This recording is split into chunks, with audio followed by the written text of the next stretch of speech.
Good morning, everyone, and welcome to this Kepler Trust Intelligence event.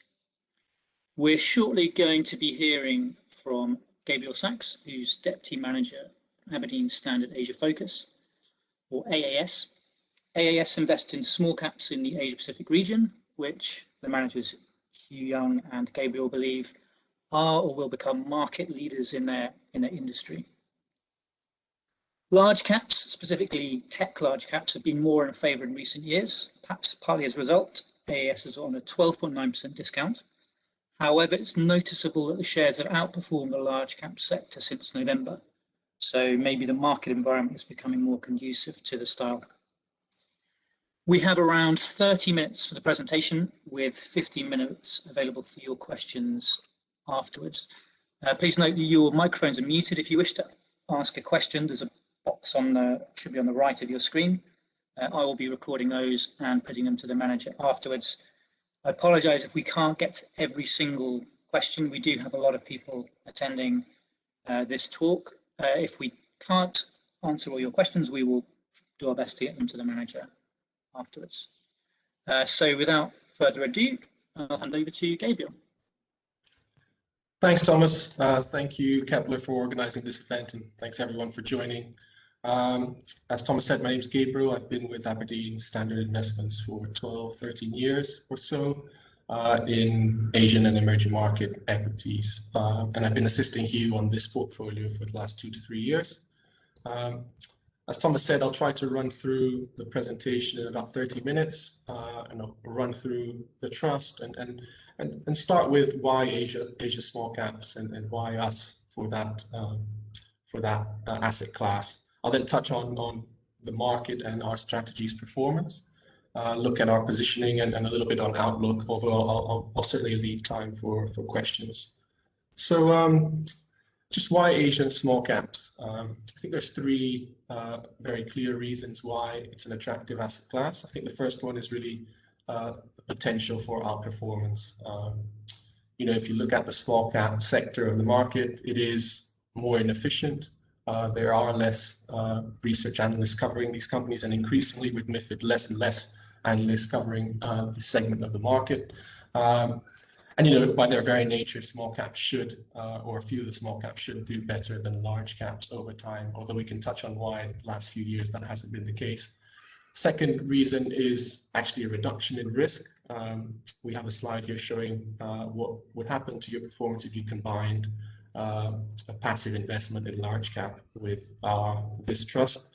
And actually the surprising thing is actually you can reduce risk, particularly with a focus on quality in the small cap space. The third reason is really diversification.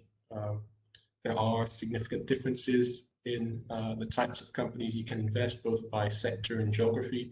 And it's quite an attractive complement to Asian large caps. As Thomas mentioned, there's a lot of mega caps and a lot of the large cap funds will own those. So this is a way of diversifying that exposure. Just very quickly, some pretty basic slides here on the outperformance potential. The point I mentioned on under-researched, if you look at the number of companies in the large cap index on the left-hand side with less than 3 analysts covering it, it's only just over 10%.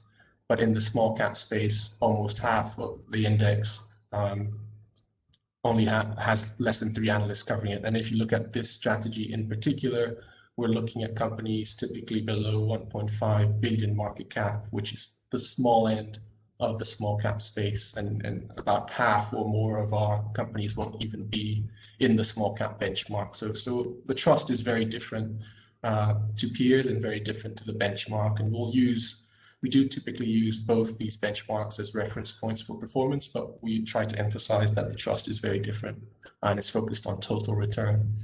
The second point on outperformance potential, this just shows the dispersion of returns between large cap and small cap. So the dark blue lines shows, the difference between the worst performing and best performing large caps, and the light blue between the worst performing and best performing small caps. So if you can select the best performing small caps, typically you can enjoy higher returns.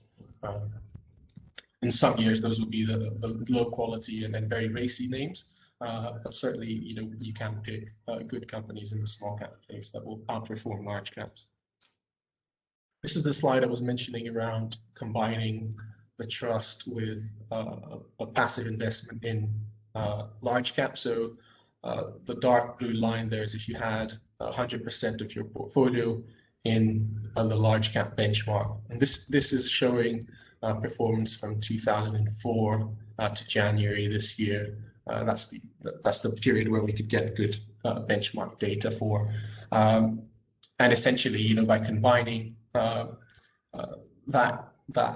trust with that passive investment, you get an increase in return and lower risk. So risk here is measured by volatility. So as you can see, actually, if you only held the trust, you would have achieved higher returns at lower risk. So I think this goes to show that investing in small caps in Asia doesn't have to be particularly risky or riskier than investing in large caps.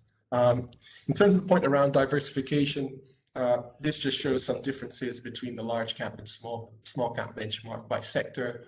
So you can see both have a chunky exposure to tech these days. But in the middle of the pack there, you see the large cap has much higher exposure to financials and communication services. Communication services is predominantly Alibaba there. And the small cap index is more in industrials, materials, healthcare, real estate. And we don't have a slide here on geography, but if you looked at geography, the large cap index has about 36% in China, whereas the small cap index only has about 8%. So that's a pretty stark difference by geography as well. So again, this points to benefits of diversifying your Asian exposure between large cap and small cap. So why would you choose Asia Focus? The strategy is, as I mentioned, focused on almost the micro cap space with companies less than 1.5 billion market cap at initiation. It's a high conviction portfolio focused on bottom-up stock selection and very much a quality portfolio in terms of picking businesses that are profitable with strong balance sheets. And we think that's important in the small cap space, and we can touch more on that later. We do our own research. We have a very long-term approach. We're not benchmark driven, and we have a strong emphasis on ESG and stewardship. Ever since Hugh Young started investing in Asia 3 decades ago, that governance piece has been pretty critical for us, and that really flows through to the E&S as well, and how companies manage their risk framework. So ESG is pretty important here as well. And the outcome of this is the trust does have a strong track record of performance over the long term. Active share, which is a measure of how different we are to the benchmark, is 98%. And there's these ratios that try and measure how much of you protect in sort of tough markets. And the ratio of 49% means that when there's a correction, typically the trust only falls by half of what the market falls. So this is a quite defensive strategy in the small cap space. Here, a long-term chart of performance. This goes back to 2001, so this is about 20 years of performance. Obviously, it's very long-term. I think the more recent years, 5 years, we've been more in line with the benchmark, but there has also been 5 years before this that the trust performed very strongly, and we put a quote down there in terms of how much £1,000 invested 25 years ago would be worth today, £18,000, and that's just to illustrate, I guess, the strength of the compounding effect here, and I think of the asset class in general. Again, why choose Asia Focus? Even though myself and Hugh are the key managers in the strategy, we're backed by a very broad team on the ground in Asia. Over 40 investment professionals, which are both research analysts, fund managers across 7 locations. And this is a Asia Pac strategy, so it includes Australia, but excludes Japan. As I mentioned, we focused on quality. There's several aspects of what makes a business a quality business. I think to distill that into maybe 3 key key characteristics. One is really around how good the people managing and backing that business is, so the management team, and also the owners. Can you trust them? That goes hand in hand with ESG and governance. The second part is just around the business model and how attractive that industry is, and how sustainable these companies' profitability is against its peers and against disruption from tech these days. And finally, for us, it's about having strong balance sheets, and that's pretty important in what can be quite volatile markets. Maybe less so these days, but in the past, Asia as emerging markets can have quite volatile currencies, and some markets today still do. So I think having companies that can survive any cycle is pretty crucial for us, because they gain in strength during tough times. ESG, I think, goes without saying that it's financially material. It does impact corporate performance. It does impact share price performance. And so being focused on ESG does help us make better investment decisions, and it enhances the value of our clients' money. ESG is an ongoing process for us. Apart from filtering companies that we think aren't great at initiation, and when we scan the universe, for us, it's an ongoing process of engagement. And this slide shows how many meetings we have with companies across the region. This does include large cap, but that also helps, I think, with the overall analysis that we do of industries and businesses. And as you can see here, visiting over 750 companies every year, and several engagements on specific points with these businesses. We used to attend quite a lot of AGMs. You can see that has dropped down over the years, as we found that wasn't that valuable, and actually it's more valuable just reaching out and speaking to these companies individually on specific matters. So I'll touch on market and our strategies performance now. This shows 2020 performance for the index. And I think it's interesting to show this just because 2020 was quite an unusual year, and there was huge dispersion of returns across sector and countries. There was actually quite a lot of volatility. So actually, if you look at the full year performance for the market at 22.5%, you could have ignored the fact that there was a pandemic. But in the first quarter of last year, you saw markets correct 35% and then a 90% rebound or so. So markets were very, very strong from March onwards. And there was a few areas where we saw quite a bit of exuberance, I'd say. Some of those areas include Korean biotech names. So you can see that Korea was very strong. The market in general, on average, there was up 50%, and healthcare names were up over 60%. And there was a few biotech companies that sort of very speculative in nature that went up 5-10-fold in the space of a few months. And those are not businesses that we hold. And it's worth bearing in mind. The other area there was a bit of euphoria, but probably more driven by fundamentals, was Malaysian glove manufacturers, rubber manufacturers, where because of COVID, demand for gloves and pricing went through the roof. But the other point to make here is just how countries that managed the pandemic quite well, particularly North Asian markets such as Korea, Taiwan, China, but also Australia, performed better than the markets that suffered a bit more from the pandemic. So Indonesia, Philippines, Thailand.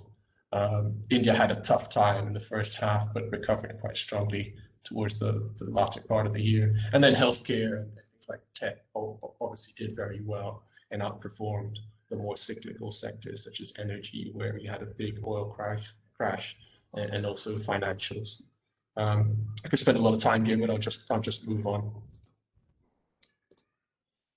In terms of our performance, as I mentioned, we are focused on total return, but on a relative basis, the last 1 year has been tough. So you see that the NAV of the trust has risen 13.5%, whilst the index rose 26%. So that's quite significant underperformance relative to the benchmark. That still leaves us roughly at par with the benchmark over 3 and 5 years, and still ahead by about 4% over 10 years. So clearly in very momentum-driven markets, and given our defensive nature, 2020 was quite a tough year. But the portfolio companies performed pretty well, and a 13% return is still reasonable on an absolute basis. In terms of our positioning, slide 19 here has our top 10 holdings. I won't go through the individual names here, but I think a couple of things to highlight is firstly, how the top 10 names represent over 30% of the portfolio, so about a third. And as you can see, these companies represent less than 1% of the benchmark. So it is a very high conviction portfolio, and there's a strong emphasis here on active management. And as you can see also on the final column there, the number of years held in ASI portfolios, there's quite a mix of companies that we've held for many years, so some of them for over 2 decades, and then in more traditional sectors, and others that are quite new. So as you can see there, things like Park Systems, Momo, and Affle, those have performed very well for us since initiation. So those have become some of our larger holdings, but some we've held for a long time. So Cebu Holdings, they're number 10, which we've held for 23 years. That's backed by one of the strongest corporate families in the Philippines called Ayala Land, and they're about to take that private through a share swap. So that's something that we'll see leave the portfolio likely this year. In terms of country allocation, we have quite a diversified portfolio by country. As you can see, our largest market is India at 15%, but we have several markets around the 10% mark. On a relative basis, I think what's quite stark is our underweight to Australia, which is a huge part of the benchmark. But again, this is managed independently from the benchmark. And we don't have a huge amount in China, where at the less than 1.5 billion market cap, we have struggled to find strong businesses. Typically, I think the sweet spot for our Hong Kong team has been either large caps or the mid caps in China, where they're a bit more established, have a strong track record. But anything that's good in China goes up above 5 billion quite quickly. So that's something to bear in mind. We have about 4% in Vietnam, which is a market that we've been adding to over the last 18 months or so.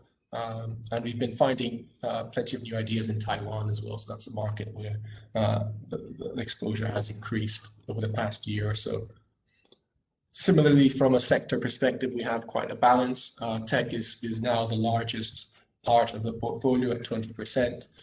Clearly, in a year like 2020, having more in tech would have been beneficial, but we do run a pretty diversified portfolio with 15% or so in financials, a chunk in industrials. What we don't have a lot of here is the more cyclical sectors, as I mentioned before, materials, energy, and that's the case as well relative to the benchmark, as you see on the right-hand side, are underweight to materials there. I've jotted down a few themes that we capture in the portfolio. I think generally speaking, we see a lot of wealth creation and the rise of middle classes in Asia. So capturing that aspirational spend is an area that we focus on. Beyond that, there's urbanization and infrastructure development in several of these markets. So building Asia is another theme. The tech supply chain is very important and has been one of the best performing areas in 2020, where you see the emergence of 5G, electric vehicles, and even renewables, which is the final theme there on going green, which Asia is very strong in. So the supply chain in areas such as Taiwan, Korea, and China is very strong in this space, and that's something that provides a lot of support, given these are strong growing areas. And then health and wellness, rising disposable incomes will also drive demand for healthcare products and services. I have specific examples of companies in this space on slide 23 around sort of consumption growth. We show the performance of Momo here since we initiated. This is the Amazon of Taiwan, as it were, which when we invested was trading on sort of 15 times PE with a 3% yield, but they've clearly done a good job and taken leadership position in the e-commerce space in Taiwan, and that's really led to a huge re-rating in this business. There is still a lot of room for consumption to shift online from offline in Taiwan, and these guys are doing a lot to invest in logistics to increase their barriers to entry, and it is backed by Taiwan Mobile, which is a business that we've invested in our large cap funds for several decades as well. So we know the management team and the controllers there for a long time. In terms of building Asia, Nam Long is a relatively new investment as well, probably two years or so. In Vietnam, they're an affordable housing developer in Ho Chi Minh City or Saigon. You know, again, there's a huge urbanization drive in Vietnam, and these guys have a strong land bank, some promising projects. They have good governance credentials. They have partners here in Singapore and also some well-known Japanese developers. So this is a nice play on affordable housing in Vietnam. And it's very cheap. It's a very cheap company at single-digit PEs. In terms of tech, Apple is a company we participate in their IPO as cornerstone investors. They're in the more, I guess, quite an exciting space of digital advertising, and it's a pretty niche business, but they're basically exposed to all the digitalization in the Indian economy as people buy more smartphones and do more things online. There's a huge growth in digital advertising, and Apple helps companies direct their ads to the best ad space, essentially. And that's a business that we've gained a lot of comfort with, and it has actually become one of our top 10 holdings as well. Health and wellness, Mega Life Sciences is a Thai business that we have invested for several years. They have over-the-counter drugs and sort of nutritional vitamin C tablets, that sort of thing in Asia, and they've had a very strong distribution network in some of the frontier markets here, such as Vietnam and Myanmar. And that business is typically growing quite healthily at sort of 20% rates. And competition is quite benign in their markets, given that the strong distribution that they have. So that's another exciting business. And finally, sorry to labor all these examples, but I thought they would be quite interesting to hear about. In terms of the going green theme, another Thai business that we've recently invested in is Absolute Clean Energy. They are the leaders in biomass electricity generation in Thailand, and they've got a very strong growth profile. As you can see, this investment so far hasn't paid off that well. It's underperformed the index since we invested in 2019, but we still have high hopes for this business, and the management team come across exceptionally well.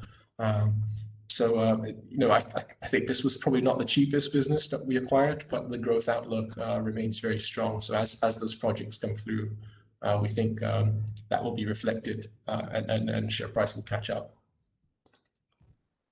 In terms of investing in a quality portfolio, some of the metrics that measure that, as far as we're concerned, is debt to equity. As I mentioned, we like businesses with a strong balance sheet. So you see that our portfolio in aggregate has a net cash balance sheet. This excludes banks, which you can't really measure debt in that way, but yeah, very strong balance sheets and good profitability. So as you can see, the return on equity for the portfolio is 16% compared to the small cap index at 9%. So much superior levels of profitability. And the valuation is equal on a price to book basis, 1.5 times.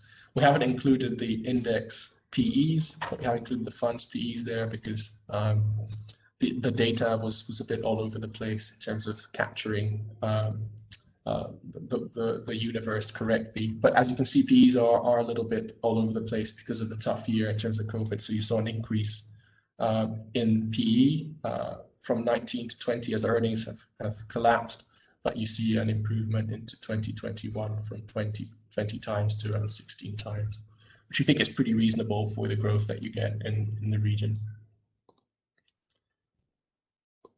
terms of market outlook, I have about 5 minutes left before we get into questions. I won't go into too much detail, but I think some of the big issues that we are seeing in Asia, but I think are pretty global in nature is first of all, China, and clearly that is sets the tone for growth and the opportunities in the region. And China is increasingly becoming self-reliant, and I think the US-China trade war has only exacerbated that movement and increased the government's desire to be self-sufficient in many areas. We can talk about that. The second one is the going green theme, which again, China has made some important commitments in that respect. And with a Biden win in the US, that's also likely back in the agenda in the US. So that's throwing up a lot of opportunities. And this year, you've already seen anything related to the renewable supply chain in Asia go up quite strongly. Third is coronavirus, which is still prevalent in many markets. Excuse me. And then government support to counter that. I have a few slides here, I think, on China becoming more self-reliant. One of the things that's become quite clear is how the economy has been moving towards more consumption-driven growth. And on the left-hand side, you see that the services sector, the gray line, has been increasing as a proportion of the economy. So clearly China is now a huge consumer market, not just a supplier market, as it were. It's not just making things for the world, it's consuming things. And that's very important for the region as well. There's significant increase in intra-regional trade. And as you can see on the right-hand side, just in terms of retail sales, there's been a bit of a V-shaped recovery. So I think China has managed the pandemic pretty well, and I think life is largely back to normal there, apart from travel being pretty restricted internationally, and also people being a little bit reluctant to travel domestically, perhaps. Factories are open, people are traveling and doing things and going to restaurants and going to their offices. So the economy is back on track, as it were.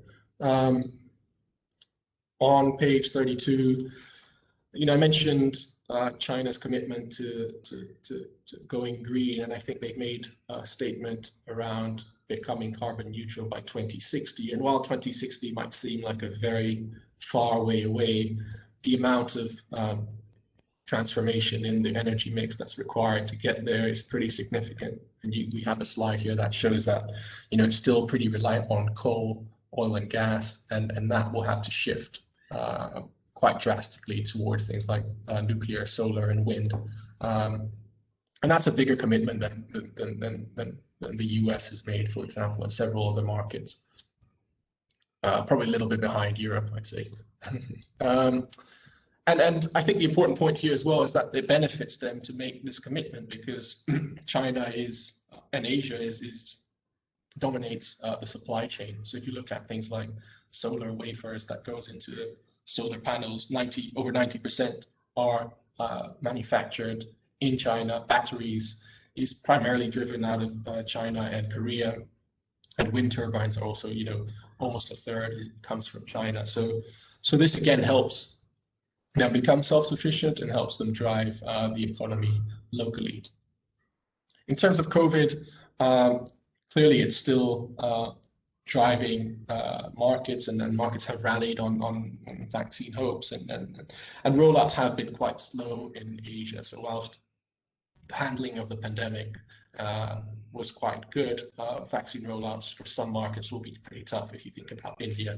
And we've got some, on the right-hand side, the number of infections here. I won't go into details, but you can see most markets, even India, has dropped down significantly in terms of number of cases. Obviously, if you believe the data there, but India has seen a pretty sharp recovery in the economy as well, which was quite surprising, actually. In terms of government support, that's been, like everywhere in the world, has been pretty significant, and that's supported markets and corporates and households in these markets. So obviously, the richer nations have been able to spend more. So think about Singapore here, where I'm based. They spent 20% of GDP in support measures, and they have a lot of reserves that they can use to fund that. Other markets have been a little bit more frugal. Interestingly, places like Taiwan haven't had to spend quite as much, given there's hardly been any cases there. But I won't labor the point here too much. I guess just government support has been pretty extensive, and then backed by the huge stimulus and increase in liquidity by central banks in the West. So it's basically you can see on the right at the very end there, the increase in balance sheets for central banks. The green is China, but the others are Western markets. So finally, before I close, earnings have clearly taken a hit. On the left-hand side, you see the blue bars. The dark ones are for 2020. The encouraging thing is that the extent of expectations of declines has been receding since September, and actually the extent of the rebound expected in 2021, which is the light blue, has been improving. And we've seen very good results and very resilient results coming through our companies in the fourth quarter, which is good to see. And on the right-hand side, I think just net debt to equity for the region is pretty low, much lower than in the West and Japan.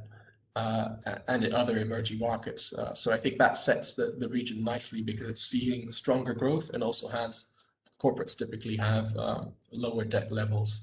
So I think that's quite a healthy environment. And finally, valuations look pretty reasonable on a relative basis and a historical basis. So I think I'll just end it there, given I've run over by a minute, and I think there could be quite a few questions. Thanks very much, Gabriel. Indeed, there are quite a few questions, but if there's something you want to ask, please do keep the questions coming in. I'll try and go through roughly in order that they came through. So the first question was regarding technology. So I guess it's been a volatile part of the market in the last few months, and the question is really asking about how you trade positions, specifically with regards to technology. Do you aim to sell out and then buy back into dips based on valuations, or are you much more long term in how you approach it? Yeah, we're very much more long term in how we approach it.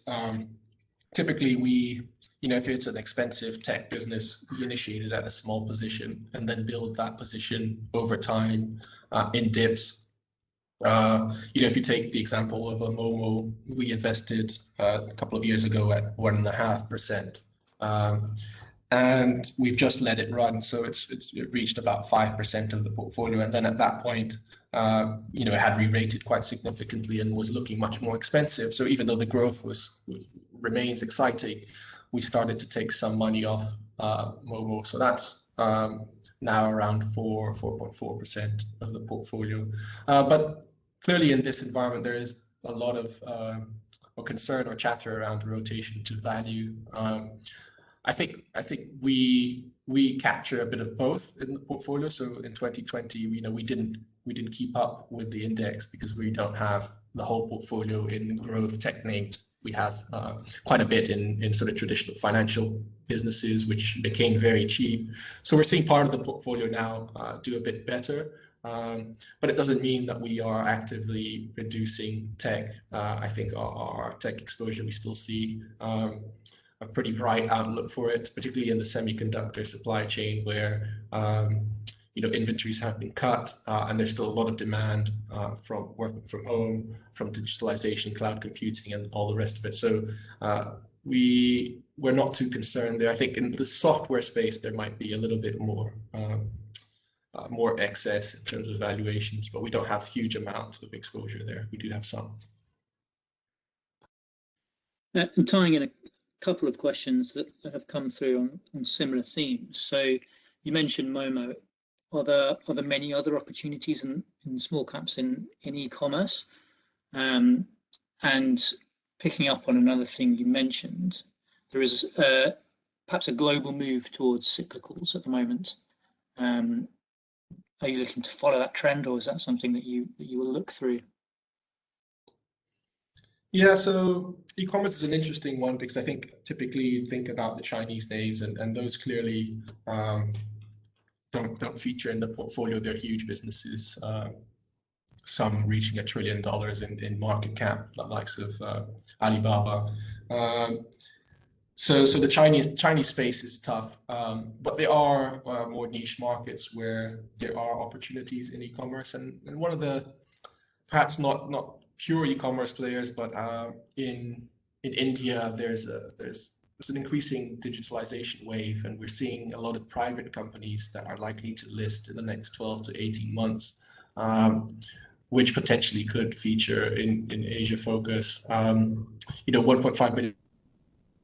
There are opportunities either in e-commerce or sort of adjacent segments of the digital economy.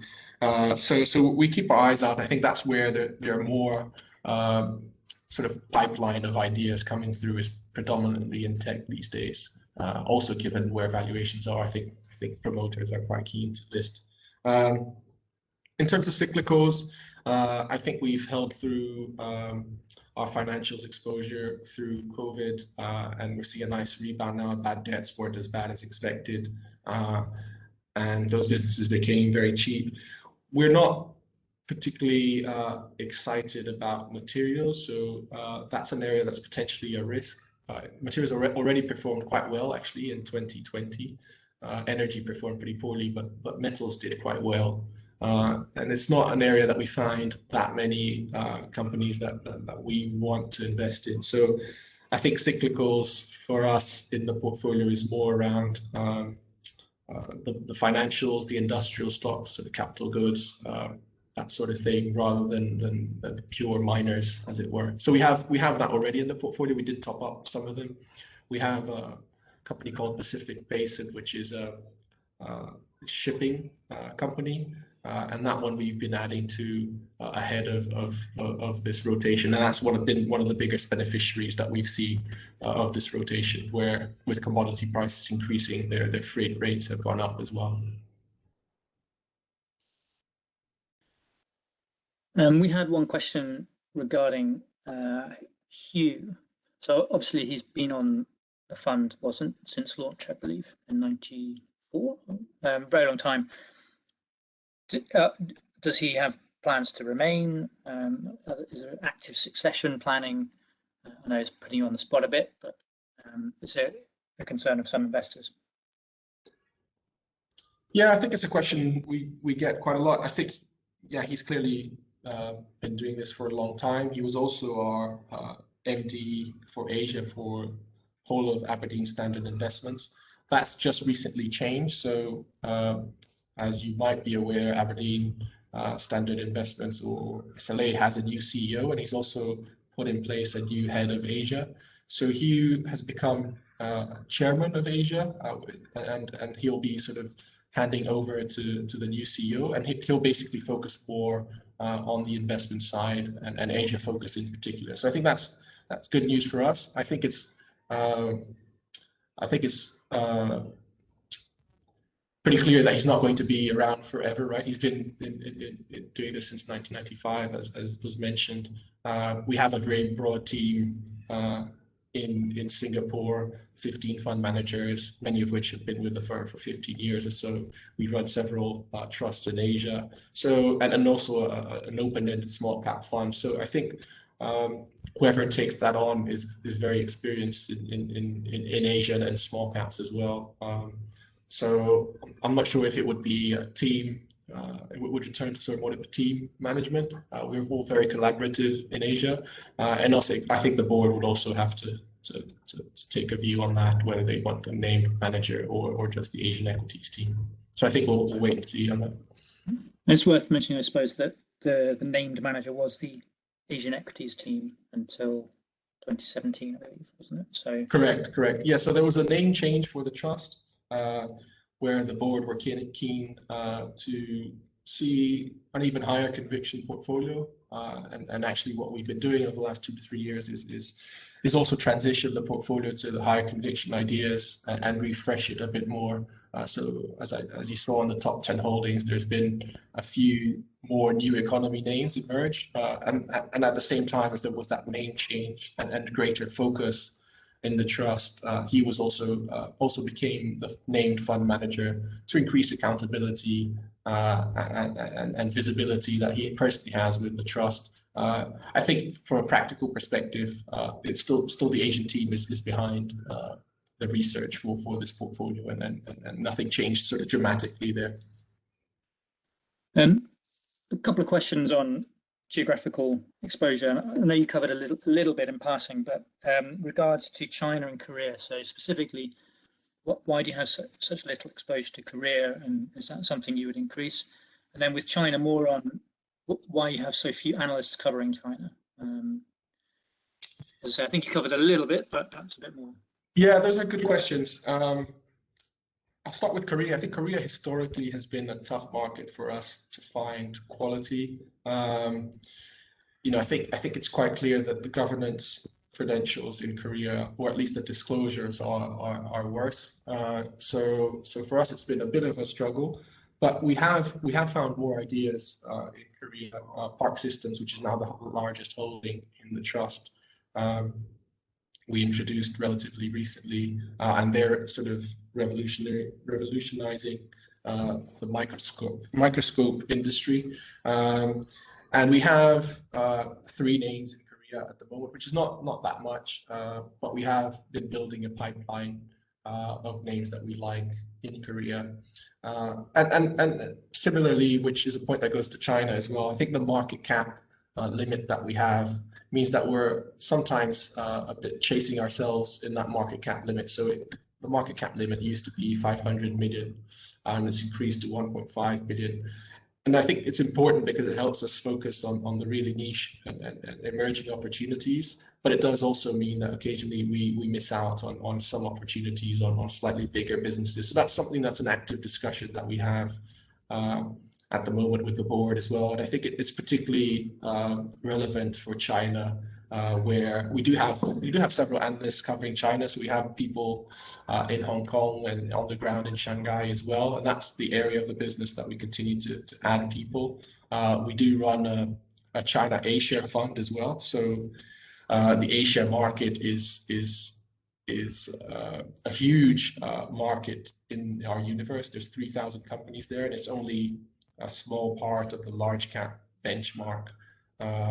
But we run about $5 billion in A-share space, have one of the most successful products there. So there's research being done, but it's been hard to capture that segment of the market in companies that are quality. So that's again something that we're actively discussing, how we can try and capture more of China. Korea and Taiwan, we think that we have found more ideas recently. And is AUM an issue for you? I know you've got the open-ended small cap fund as well. I suppose it determines your market. Yeah, it's not so much. I think Aberdeen used to manage a lot more money in the open-ended Asian small cap fund and in other Asian emerging market strategies. The asset class has been a little bit out of favor. There's been a big move to passive, and also we had periods of underperformance. So I think as a firm, we've seen some reduction in AUM, which means that I think from a capacity point of view, it's not been an issue really, and I think we have room to grow from here. And this product does have a lot of different exposure, so there's some overlap with some of our. I think the biggest overlap is with our Asia Small Cap Fund, which is around 800-900 million. But beyond that, there's not a huge amount of overlap with other strategies, given liquidity issues for the other strategies. And apologies to everyone, because I can see there are some good questions that we're probably not going to get to. But there's one about 2020. So as you highlighted, you underperformed in 2020. What is that specifically due to, and have you made any changes or refinements to your approach as a result? Yeah, it's never great to underperform the benchmark. I think we haven't changed anything specifically. I think one of the key reasons we underperformed was our underweight to Korea and specifically to the biotech names. Malaysia has also cost us, where we have a few more sort of value holdings that underperformed. And as I mentioned, there was some pretty strong performance in some of the Malaysian glove manufacturers. So those are some of the areas that cost us. I think in small caps, you're bound to have some small group of companies doing very well every now and then. There's been a lot of retail-driven investor activity, particularly in Korea. And our lack of exposure to Australia also cost us. So I think what we're trying to do is just be focused on those markets where we're light on exposure and trying to find new ideas, and always just challenge our existing holdings.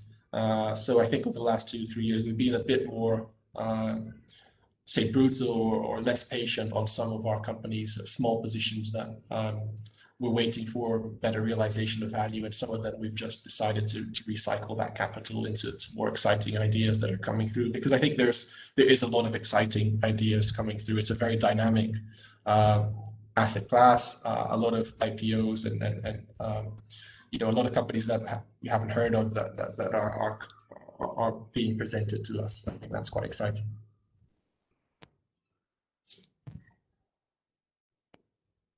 Fantastic. I'm sorry, but I think we do need to pause it there. So we're running back-to-back sessions today, so apologies for not getting to a few of those questions. Thanks once again to Gabriel for taking the time to speak to us this morning, and thanks all of you for attending. As I said, we will try and put your remaining questions to the manager. If you would like to hang around, we have Alexander Dwell presenting on European equities in about 14 minutes, so you're welcome to join there. Thanks very much to everyone, and I hope you enjoy the rest of the event. Thank you very much.